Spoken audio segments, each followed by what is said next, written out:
안녕하세요. 오늘은 에스겔서에 대해서 살펴보도록 하겠습니다. 남유다가 멸망하기 전까지 하나님께서는 남유다 백성들에게 수없이 경고하셨습니다. 이사야와 예레미야와 같은 여러 선지자들을 보내셔서 그 백성이 회개하고 하나님에게로 돌아오기만을 간절히 바라고 기다리셨습니다. 그런데 그 백성은 끝내 돌아오지 않았고 결국 그들은 하나님의 심판을 받게 되었습니다. 하나님께서는 바벨론 군대를 남유다에 보내셔서 그 백성을 심판하십니다. 에스겔서는 이러한 시대적 상황 속에서 기록된 하나님의 말씀입니다. 바벨론이 예루살렘을 여러 차례 공격을 했습니다. 그러한 침공 속에서 많은 유다 백성들이 바벨론으로 포로로 잡혀갔습니다.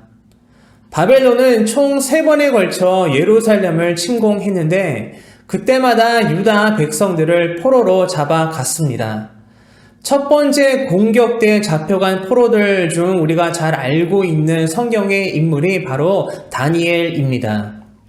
그리고 바벨론은 또다시 예루살렘을 침공했는데 그 두 번째 침공 때 바벨론으로 포로로 잡혀간 1만 명의 유다 백성들 중에 에스겔 선지자가 포함되어 있었습니다. 참고로 에스겔 선지자는 예레미야와 다니엘과 동시대 사람이었습니다. 에스겔이 포로로 잡혀간 때는 예루살렘을 향한 바벨론의 마지막 공격이 있기 바로 전이었습니다.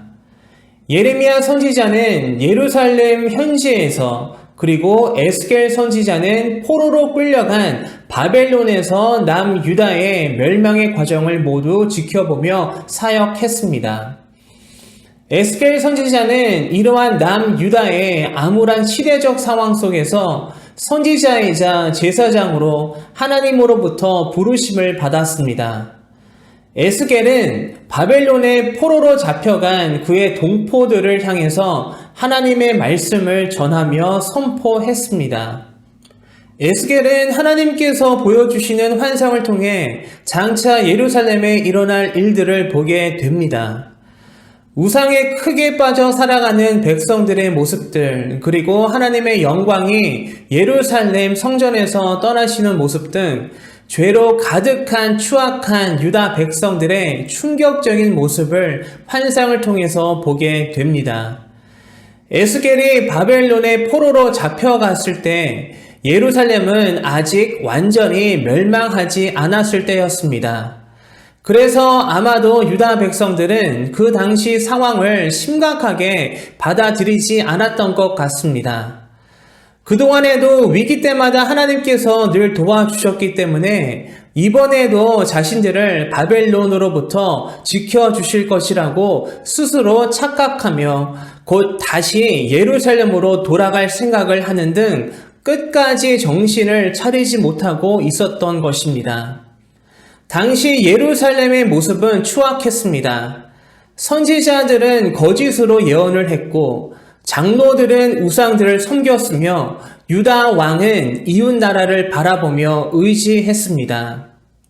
그리고 백성들은 자신들이 저지른 죄에 대해서는 생각하지 않고 이전 세대들에게 잘못을 돌리고 있었습니다. 자신들의 죄에 대해서는 책임을 지지 않고 조상 탓을 하고 있었던 것입니다. 이렇게 끝까지 회개하지 않고 하나님에게로 돌아오지 않는 백성들을 향해서 에스겔은 하나님의 심판의 말씀을 선포합니다. 남유다가 반드시 멸망할 것이라는 선포의 말씀이었습니다. 그리고 그 파괴되고 멸망당하는 이유가 왕, 선지자, 제사장, 고관들, 그리고 백성들이 저지른 죄, 즉 남유다 전체의 죄악 때문임을 말해 줍니다.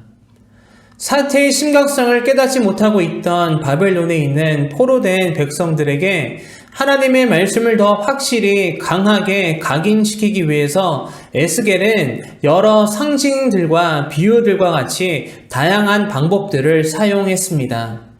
이렇게 에스겔서는 여러 상징들과 비유들이 많이 나오는 책입니다. 그래서 에스겔서는 다니엘서나 요한계시록과 같이 묵시문학에 속하는 성경의 책입니다. 묵시문학에는 상징, 환상, 비유, 상징적 행동들이 자주 표현됩니다. 에스겔은 남유다뿐만 아니라 주변 이방 국가들에 대한 하나님의 심판의 메시지도 함께 전했습니다.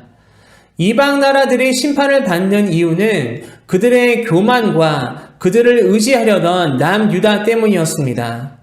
이방 나라들을 의지한 하나님의 백성들을 향한 경고성 메시지였던 것입니다. 또한 이방 나라들이 심판을 받은 이유는 하나님의 백성들을 적대시했기 때문이었습니다. 남유다를 배신한 민족들을 향한 하나님의 심판이었던 것입니다. 에스겔서의 절반을 차지하는 전반부는 심판과 멸망에 대한 메시지로 가득하다가 후반부로 들어가면서 완전히 분위기가 전환이 되면서 예루살렘과 이스라엘의 회복에 대한 하나님의 말씀 선포가 시작됩니다. 이렇게 에스겔서는 예루살렘의 멸망과 예루살렘의 회복이라는 두 가지의 큰 주제로 살펴볼 수가 있습니다. 포로된 하나님의 백성들을 다시 예루살렘으로 돌아오도록 할 것임을 약속하십니다. 또한 에스겔은 마른 뼈들이 큰 군대로 회복되는 환상을 보게 되는데 그것은 장차 하나님께서 회복하실 이스라엘의 모습을 보여주신 것이었습니다. 소망이 전혀 없어 보이는 이스라엘에게 회복과 구원의 날이 이를 것에 대한 희망의 메시지였던 것입니다. 에스겔은 예루살렘에 세워질 새 성전에 대한 환상도 보게 됩니다. 그리고 성전을 떠났던 하나님의 영광이 다시 새 성전 안으로 들어와 여호와의 영광으로 가득한 광경을 보게 됩니다. 성전에서 물이 넘쳐 흘러 그 물이 흘러 닿는 곳마다 모두 회복될 것이라는 계시도 받습니다. 그리고 에스겔서 마지막 장은 참으로 감동적인 메시지로 마무리가 됩니다. 성소를 중심으로 12지파에게 공정하게 땅이 배분되는 하나님의 말씀을 통해 그 백성을 향한 하나님의 완전한 회복이 임할 것임을 선포하고 있습니다. 에스겔서는 심판과 회복에 대해 말씀해주고 있습니다.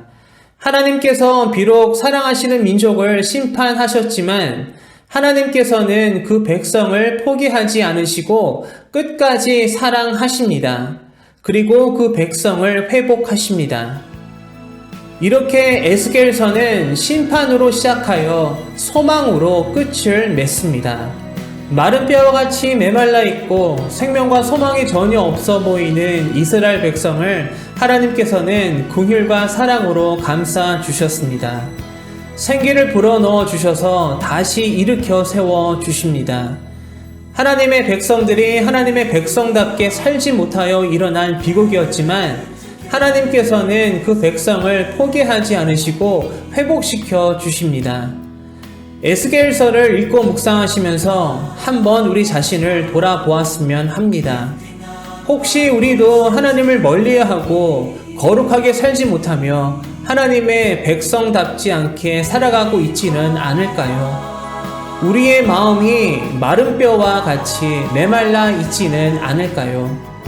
그 메말라 있는 우리의 마음에 하나님께서 생기를 불어넣어 주셔서 다시 새롭게 해 주실 것을 믿습니다. 이렇게 우리 하나님께서는 사랑과 은혜가 풍성하신 회복의 하나님이심을 깨닫게 됩니다. 에스겔서를 읽고 묵상하실 때에 이러한 사랑과 긍휼이 풍성하신 하나님을 만나셔서 여러분들의 믿음과 신앙이 회복되시기를 소망합니다.